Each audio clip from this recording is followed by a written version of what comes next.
Hello, आज के lecture में आपका स्वागत है। आज हम लोग अंकगणित का आधारभूत प्रमेय करने वाले हैं। तो अंकगणित का आधारभूत प्रमेय क्या होता है, पहले इस चीज को हम लोग समझते हैं। बोल रहा है प्रत्येक भाज्य संख्या को अभाज्य संख्याओं के एक गुणनफल के रूप में व्यक्त किया जा सकता है। बोल रहा है कि एक भाज्य संख्या लेना है। अगर हम लोग एक भाज्य संख्या लेते हैं जैसे 20, तो कहा जा रहा है कि 20 को ना अभाज्य संख्याओं के गुणनफल के रूप में व्यक्त किया जा सकता है। कि 20 को हम लोग अभाज्य संख्या के गुणनफल के रूप में व्यक्त कर सकते हैं। कैसे? 2 से 10 बार में, 2 से 5 बार में। तो 2 इंटू 2 इंटू 5 तथा यह गुणनखंड अभाज्य गुणनखंडों के आने वाले क्रम के बिना अद्वितीय है। अद्वितीय का मतलब होता है ना, एक ही यही तरीका है अभाज्य गुणनखंड के रूप में व्यक्त करने का, और कोई तरीका नहीं है। अगर मान लीजिए कोई और भी स्टूडेंट है, या मान लीजिए कहीं दूसरी जगह स्टूडेंट है, मैं उसे बोलूँ ना 20 को अभाज्य गुणनखंड के रूप में व्यक्त करो, तो क्या करेगा? 2 इंटू 2 इंटू 5। और कोई तरीका है क्या? अगर आप बोलोगे ना कि 5 इंटू 2 इंटू 2 भी हो सकता है, या 2 इंटू 5 इंटू 2 भी हो सकता है। हाँ देखिए, तीनों ना एक ही चीज है, बस इसके ऑर्डर अलग कर दिए गए। 5 यहाँ था, 5 यहाँ ले आए, इससे मतलब नहीं है हमें। यहाँ क्या कहा गया देखो, क्रम के बिना। हमें क्रम पे ध्यान नहीं देना, ऑर्डर पे ध्यान नहीं देना, 5 कहाँ है, 2 कहाँ है। अब बस इस चीज पे ध्यान दो कि अभाज्य संख्या, यानी ये जो अभाज्य संख्या और ये भाज्य संख्या, कि भाज्य संख्या को हम लोग व्यक्त कर सकते हैं अभाज्य संख्या के गुणनफल के रूप में। यही है अंकगणित का आधारभूत प्रमेय। और व्यक्त करने का बस एक ही तरीका है, 20 को व्यक्त करने का बस यही एक तरीका है, और कोई दूसरा तरीका नहीं है। यही है अंकगणित का आधारभूत प्रमेय। चलिए आगे इससे कुछ क्वेश्चंस हैं, मैं वो आपको समझा देता हूँ। पहले कुछ इंपॉर्टेंट पॉइंट्स हैं। अगर मैं बोलूँ आपको कि अब 10 को व्यक्त करो तो 2 इंटू 5। 20 को व्यक्त करो तो 2 इंटू 2 इंटू 5। अगर 30 को व्यक्त करते हैं 2 इंटू 3 इंटू 5। अगर हम लोग 60 को ब्रेक करते हैं या अभाज्य संख्या में व्यक्त करते हैं तो क्या आएगा? 60 को इस तरह से ब्रेक करेंगे, 2 से 30 बार में, 2 से 15 बार में, 3 से 5 बार में, यानी क्या आ गया? 2 इंटू 2 इंटू 3 इंटू 5। तो मैं यहाँ से आपको एक क्वेश्चन समझाना चाहता हूँ, ये आप इसे समझिएगा ध्यान से।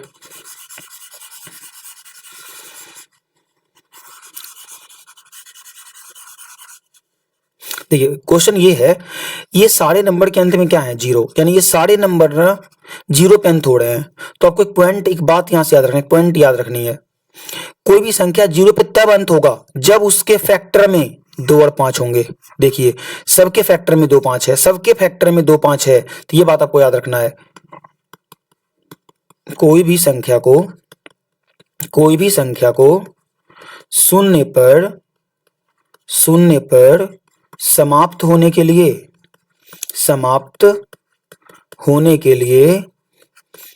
लिए उसके अभाज्य गुणनखंड में 2 तथा 5 होना अनिवार्य है। ये बात आपको याद रखनी है।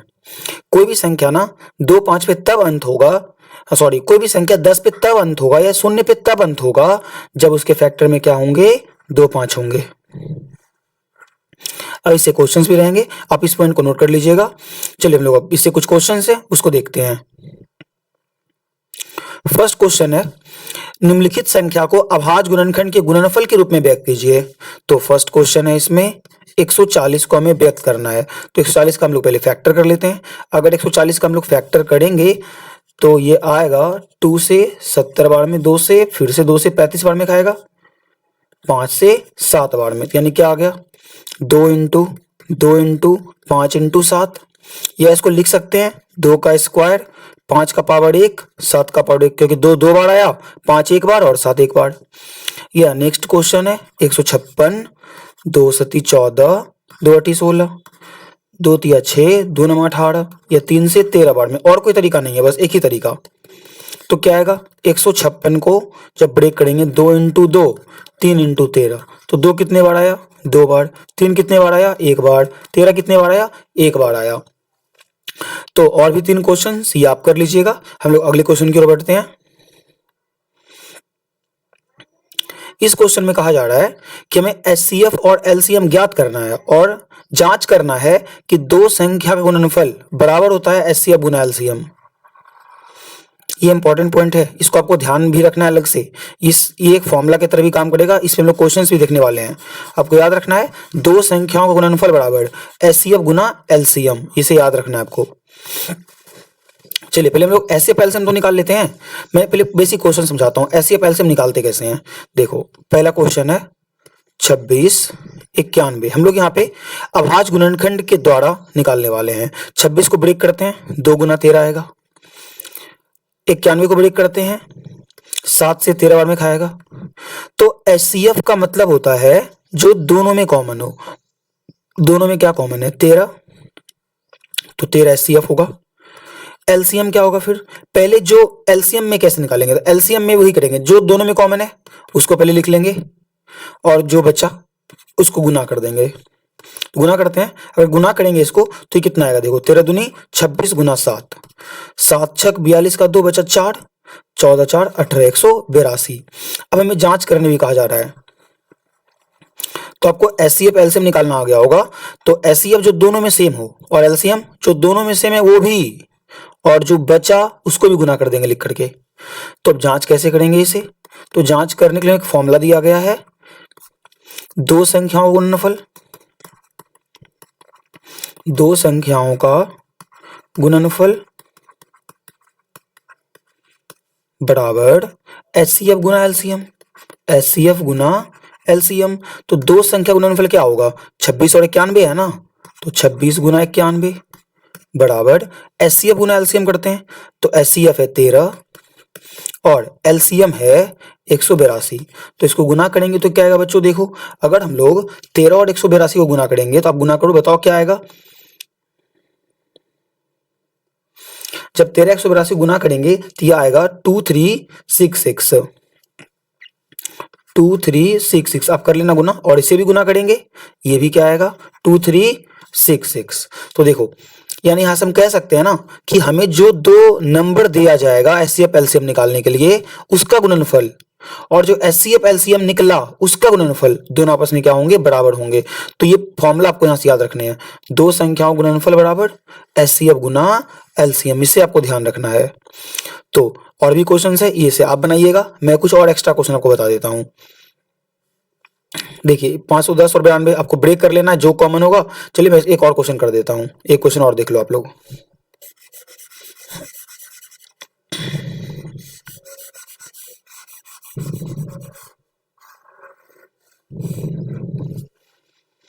तो सेकंड क्वेश्चन है 510 और 92। तो पहले 510 को ब्रेक करते हैं और 92 को भी ब्रेक करते हैं। अगर हम लोग 510 को ब्रेक करेंगे तो आएगा 2 दूनी 4, बचेगा 1, 2 पंचे 10, फिर से एक बचेगा, 2 पंचे 10। अब 3 से खिलाते हैं, 3 अठी 24, 3 पचे 15, 5 से 17 बार में। तो क्या आ गया? 2 इंटू 3 इंटू 5 इंटू 17। 92 को ब्रेक करते हैं, अगर 92 को ब्रेक करेंगे 2 चौक 8, बचेगा 1, 2 छक 12 और 2 से कितना बार में खाएगा? 23 बार में। तो ये क्या आ गया? 2 इंटू 23। तो पहले हम लोग एचसीएफ निकाल लेते हैं। एचसीएफ का मतलब है जो दोनों में कॉमन हो। तो दोनों में क्या कॉमन है? एक ये 2 कॉमन है और तो कुछ कॉमन नहीं, यानी ये 3 और ये 23 है, कॉमन नहीं होगा। तो ये सिर्फ एचसीएफ 2। एलसीएम जो कॉमन, पहले एलसीएम में जो दोनों में कॉमन है वो एक ही को लिखेंगे और जो बचा बिना कॉमन वाला उस सबको गुना कर देंगे। तो ऊपर क्या बचा? 3 गुना 5 गुना 17, यानी 3 बचे 15 गुना 17 और नीचे क्या बचा? 2 गुना 23, नीचे बचा 2 गुना 23 यानी 2 गुना 23। अगर इसे गुना करेंगे तो कितना आएगा? देखिए देखो 15 दूनी 30, 30 दूनी 60, इसको गुना किया 15 दूनी 30, 30 दूनी 60, 60 गुना 17 गुना 23। इसे करके गुना मैं लिखता हूँ, कितना है? 60 17 और 23। इसे आप भी गुना करो, कितना आ रहा है बताओ? 60 इंटू 17 इंटू 23। जब इसे गुना करेंगे तो 23 460 आएगा, 23 460। अब इसे हमें जांच करने भी कहा जा रहा है तो जांच करके भी दिखा देते हैं। वेरीफाई करने से क्या आएगा?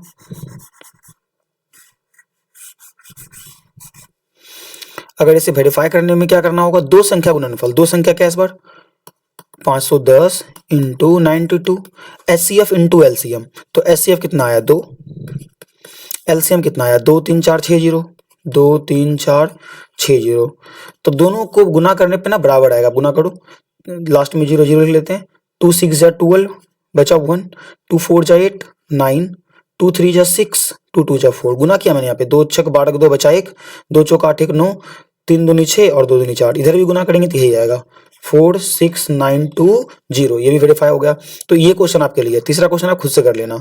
तो एचसीएफ कैसे निकालते हैं, एलसीएम कैसे निकालते हैं, आ गया होगा। एचसीएफ का मतलब जो दोनों में कॉमन हो, और एलसीएम जो दोनों में कॉमन हो वो भी, और जो बचे वो भी गुना करना है।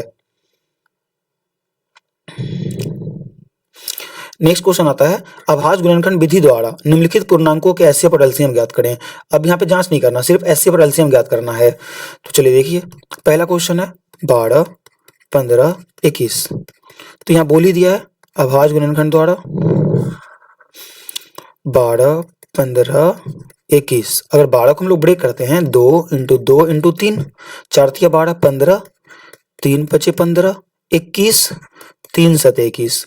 तो एचसीएफ का मतलब जो तीनों में कॉमन है, तो तीनों में क्या कॉमन दिख रहा है आपको, तो हमें तीनों में कॉमन दिख रहा है, ये 3 यहाँ भी है, ये 3 यहाँ भी है, और ये 3 यहाँ भी है, यानी ये 3 तीनों में कॉमन है। तो एचसीएफ होगा 3। क्या और कुछ कॉमन है तीनों में, नहीं है, तो नहीं होगा। एलसीएम जो तीनों में कॉमन है वो भी होगा। अगर 2 में भी कॉमन हो तब भी होता। अगर मान लीजिए यहाँ 2 है, अगर यहाँ भी 2 होता, यहाँ भी 2 होता, तो एक 2 बाहर निकाल देते हैं, बट ऐसा है नहीं। क्या अब 2 को भी कुछ कॉमन है, नहीं है, सब उतार दीजिए। ऊपर 2 दूनी 4 बचा, इसके नीचे 5 और यहाँ पे बचा 7। अब इसे गुना करना है, तो गुना करेंगे तो क्या आएगा, 5 × 20, 20 × 60, 60 × 7 यानी 420। सेकंड क्वेश्चन है 17 23 29। 17 को ब्रेक करते हैं, 70 तो ब्रेक होगा नहीं, बस 1 के पास आएगा, तो यानी 1 × 17। 23 ब्रेक करते भी नहीं होगा, तो 1 गुना, जो ब्रेक नहीं होगा ना उसमें 1 से ब्रेक करके आपको लिखना है। 29 1 × 29। तो एचसीएफ का मतलब जो तीनों में कॉमन हो, तो तीनों में कॉमन क्या है, तीनों में कॉमन दिख रहा है, कुछ नहीं कॉमन था तो मतलब एक कॉमन ले ही लेंगे हम लोग। तो तीनों में कॉमन 1 है, तो एचसीएफ 1। एलसीएम तो जो तीनों में कॉमन है उसको पहले लिख लीजिए, और जो बचा गुना, यानी 17 23 29। तो आपको गुना करना है 17 23 और 29 क्या होगा, तो 17 23 और 29 गुना करेंगे तो आएगा 11,339, 11,339। तो ये आएगा 11339। थर्ड क्वेश्चन है 8 9 25। 8 को ब्रेक करेंगे तो क्या आएगा, 2 दूनी 4, 4 दूनी 8। 9 को ब्रेक करते हैं, 3 × 9। 25 को ब्रेक करते हैं, 5 × 5। क्या कुछ कॉमन है, नहीं है। मैंने वो क्या समझा, कुछ कॉमन नहीं है तो सबसे क्या कॉमन ले लेना है, 1 कॉमन ले लेना। क्यों, सब में तो 1 गुना ही है। तो एचसीएफ क्या हो जाएगा, एचसीएफ हो जाएगा 1। एलसीएम क्या होगा, जो तीनों में कॉमन है वो भी लिखिए, और जो बचा वो भी। तो ऊपर क्या बचा, 2 दूनी 4, 4 दूनी 8 बचा, और 3 × 9 बचा, और क्या बचा 25। तो 25 8 200, और 200 × 9 यानी कितना हो जाएगा 1800। तो आपको एचसीएफ और एलसीएम निकालना आ गया होगा। तो हम लोग अपने अगले क्वेश्चन की ओर बढ़ते हैं। अगला क्वेश्चन हम लोग का, एलसीएम का वैल्यू हमें दिया गया है, एचसीएफ निकालना है। अभी हम लोग इससे फॉर्मूला भी हम लोग किए थे, वो फॉर्मूला की हेल्प से बन जाएगा। तो हम लोग का फॉर्मूला था एचसीएफ गुना एलसीएम बराबर 2 संख्याओं गुणनफल, 2 संख्याओं का गुणनफल। ये इसको लिख सकते हैं पहली संख्या गुना दूसरी संख्या, ये फॉर्मूला, ये आपको ध्यान रखना है। तो क्वेश्चन है एलसीएम हमें कितना दिया गया, देखो एलसीएम दिया गया 60, एचसीएफ हमें निकालना है। तो एचसीएफ निकालना है ना, तो एचसीएफ को एचसीएफ भी छोड़ दो, और एलसीएम कितना है, एलसीएम तो 60 है, तो 60 2 संख्या गुणनफल यानी 6 × 20। तो एचसीएफ बराबर होगा 6 × 20 डिवाइड बाय, ये गुना 60 क्या आ जाएगा, भाग में 60 आ जाएगा, 0 0 कट जाएगा, 6 6 कट जाएगा, तो कितना आएगा एचसीएफ 2। हमें एचसीएफ निकालना था तो एचसीएफ आ गया 2। चलिए इस पे और भी क्वेश्चन हम लोग देख लेते हैं। जैसे मैं एक क्वेश्चन एक्स्ट्रा अगर आपको बताऊं, अगर मैं आपको बोलूं कि एलसीएम 10 और 20 का 20 है, तो आपको बताना है एचसीएफ 10 और 20 का कितना होगा, ये आप खुद से कर लीजिएगा क्वेश्चन, ये आपके लिए रहने देता हूँ। बस ये फॉर्मूला को बैठा देना है बस। अगला क्वेश्चन आता है हम लोग का बच्चों, जांच कीजिए क्या किसी प्राकृतिक संख्या n के लिए 6 का पावर n शून्य पर समाप्त हो सकती है। हमें प्रूफ करना है कि 6 का पावर n शून्य पर समाप्त हो सकती है। तो अभी हम लोग अंकगणित का आधारभूत प्रमेय में पढ़ के आए हैं कि शून्य पर समाप्त कब होता है। तो मैं पहले इस चीज को लिख देता हूँ नोट में यहाँ पे, क्योंकि ये इंपॉर्टेंट पॉइंट है। क्या पॉइंट है इंपॉर्टेंट, समझिएगा। अंकगणित के आधारभूत प्रमेय के अनुसार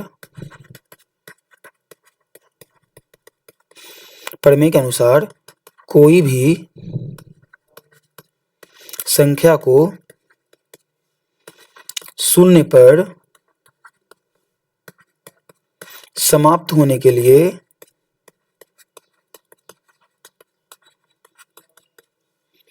उसके गुणनखंड में 2 तथा 5 होना अनिवार्य है।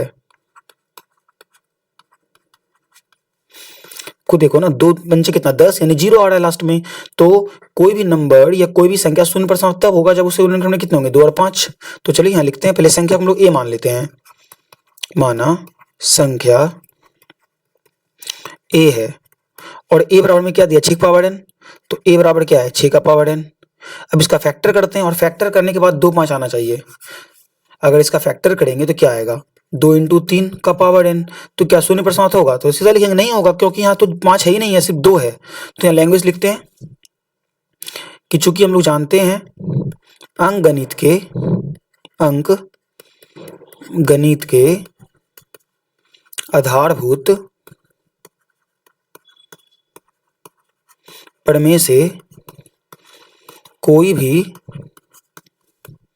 संख्या को शून्य पर समाप्त होने के लिए उसके गुणनखंड में 2 तथा 5 होना अनिवार्य है। यहाँ दी गई संख्या ए के, यही ए है ना, 6 का पावर n। ए के गुणनखंड में 2 है लेकिन 5 नहीं है, इसीलिए 6 का पावर n शून्य पर समाप्त नहीं होगा। कोई हार्ड लैंग्वेज नहीं है, सिंपल लैंग्वेज, एक बार आपको समझ लेना तो बन ही जाएगा इसलिए। तो हम लोग का अगले क्वेश्चन की ओर बढ़ते हैं बच्चों।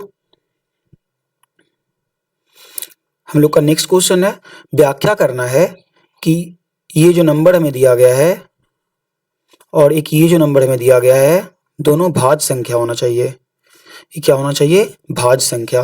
तो पहले हम लोग भाज्य संख्या के बारे में जान लेते हैं। ऐसे मैं आपको फर्स्ट लेक्चर में भाज्य संख्या के बारे में बता चुका। अगर आप लोगों ने फर्स्ट लेक्चर नहीं देखा है तो प्लेलिस्ट में जाके रियल नंबर का एक प्लेलिस्ट मिलेगा आपको वास्तविक संख्या का, वहां जाके फर्स्ट लेक्चर अटेंड कर लें।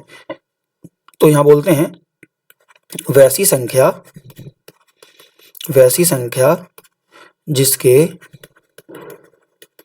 2 से अधिक गुणनखंड हो, 2 से अधिक गुणनखंड हो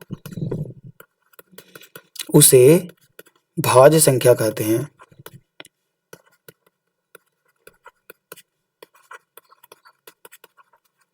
सिंपल है। अगर भाज्य संख्या चेक करना है तो हमें क्या चेक करना होगा, कोई भी नंबर का 2 से अधिक गुणनखंड। तो चेक करते हैं इसके 2 से अधिक गुणनखंड आते हैं क्या। यहाँ लिखते हैं माना संख्या ए, इसे ए मान लेते हैं। ए बराबर 7 × 11 × 13 + 13। अब इसको सॉल्व करके लिखते हैं कितना आता है। अगर इसे गुना करेंगे तो गुना करने से आएगा 11 × 7 77, और हमें गुना करना है 77 × 13। अगर हम लोग 77 × 13 करते हैं तो ये आएंगे 1001।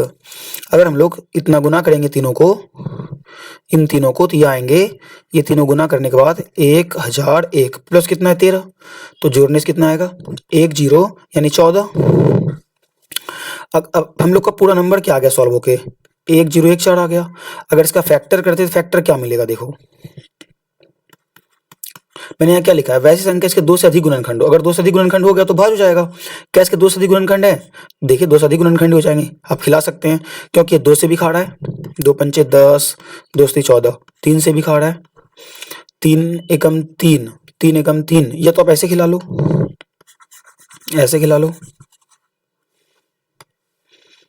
1014, ये 1 से खा रहा है कितने बार में, 1014 बार में, 2 से, 2 पंचे 10, 2 से 14, 3 से भी खाएगा, 3 तिया 9, 3 तिया 9 बचेगा 1, फिर 3 तिया 9, 3 अठी 24। हमें क्या चाहिए, इसके कितने क्या क्या फैक्टर आ गए, 1 से भी खा रहा है, 2 से भी खा रहा है, 3 से भी खा रहा है, 338 से भी खा रहा है, 507 से भी खा रहा है, 1014 से भी खा रहा है। क्या दो से अधिक गुणनखंड है, तो यहाँ लिख सकते हैं ना, यहाँ ए के 2 से अधिक गुणनखंड है, 2 से अधिक गुणनखंड है, गुणनखंड है, अतः ए एक भाज्य संख्या, ही व्याख्या करना था तो हम लोगों ने कर दिया व्याख्या, भाज्य संख्या है। बस आपको इसके फैक्टर दिखा देने हैं कि 2 से ज्यादा होंगे। आप खुद देखो ना, ये 3 इधर 3 इधर, 6 से और से भी खाएंगे, मैंने सबसे नहीं खिलाया, और नंबर से भी खा जाएंगे ये। बस हमें यहाँ पे क्या दिखाना, 2 से अधिक गुणनखंड, 2 से अधिक गुणनखंड दिखा दिया, 6 गुणनखंड दिखा दिया, बहुत ज्यादा दिखा दिया। तो हम लोग अपने अगले क्वेश्चन की ओर बढ़ते हैं। अच्छा, एक क्वेश्चन आपके लिए आप खुद से बना लीजिएगा, इसको गुना कर लीजिएगा, फिर 5 जोड़ दीजिएगा, जोड़ने के बाद जो आएगा उसके फैक्टर को इस तरह से निकाल के लिख दीजिएगा, और अंत में बस ये लाइन लिख दीजिएगा, बन जाएंगे। हम लोग का बच्चों अगला क्वेश्चन आता है, किसी खेल के मैदान के चारों ओर एक वृत्ताकार पथ है, इस मैदान का एक चक्कर लगाने में सोनिया को 18 मिनट लगते हैं। यानी कि दो व्यक्ति हैं, एक सोनिया है और एक रवि है। देखिए सोनिया को पूरे चक्कर लगाने में 18 मिनट लगते हैं, और रवि को पूरे चक्कर लगाने में 12 मिनट लगते हैं। यानी रवि जो है वो तेज दौड़ता है। सोनिया को 18 मिनट लगने पूरे चक्कर लगाने में, रवि को 12 मिनट। तो कह रहा है वो एक ही समय पर चलना प्रारंभ करते हैं, एक ही समय मतलब एक ही समय, एक ही स्थान, एक ही दिशा में। इस स्थान से चलते हैं एक ही दिशा में और एक ही समय चलते हैं। देखिए इधर की ओर भी जा रहे हैं, ये भी इधर की ओर जा रहे हैं, दोनों और एक ही दिशा में जा रहे हैं। तो बोल रहे कितने समय बाद ये पुनः प्रारंभिक स्थान पर मिलेंगे, कितने समय बाद दोनों एक बार मिल जाएंगे। तो बताइए, जब सोनिया पहला चक्कर लगाएगी, सोनिया जो यहां से पहला चक्कर लगाएगी तो 18 मिनट, यानी मैंने कहा यहाँ पे कि जो सोनिया है वो पहला चक्कर पूरा करेगी, पहला चक्कर पूरा करेगी तो 18 मिनट, फिर वो दूसरा चक्कर पूरा करेगी तो कितना लग जाएगा, 36 मिनट, फिर तीसरा चक्कर पूरा करेगी 54 मिनट, यानी पहला बार में 18, फिर दूसरा कुल मिला के 36, फिर तीसरा करेगी तो शुरू से लेकर तीसरा तक में 54 मिनट लग जाएगा। और ऐसे ही रवि जब पहला चक्कर पूरा करेगा तो 12 मिनट, पहला चक्कर पूरा करके 12 लग गया, फिर पूरा करके आया 12 12 24, फिर पूरा करके आया 36। तो दोनों कितने समय बाद मिल जाएंगे, देखिए 36 सेकंड बाद दोनों मिलने शुरू हो जाएंगे। तो हम लोग का जो आंसर होगा वो होगा 36 सेकंड। यानी ऐसे क्वेश्चंस में आपको बस एलसीएम निकाल देना है। हमें ऐसे क्वेश्चन में क्या करना है, एलसीएम ले लेना है। क्या था, 18 12 का एलसीएम, तो 18 12 का एलसीएम कितना आएगा, 36। और इसका कंसेप्ट क्या था मैंने आपको भी समझा दिया। तो बच्चों यहाँ पे हम लोग का लेक्चर समाप्त होता है। वीडियो अच्छी लगी है तो लाइक शेयर और सब्सक्राइब करें, और हम लोग अगले वीडियो में मिलते हैं।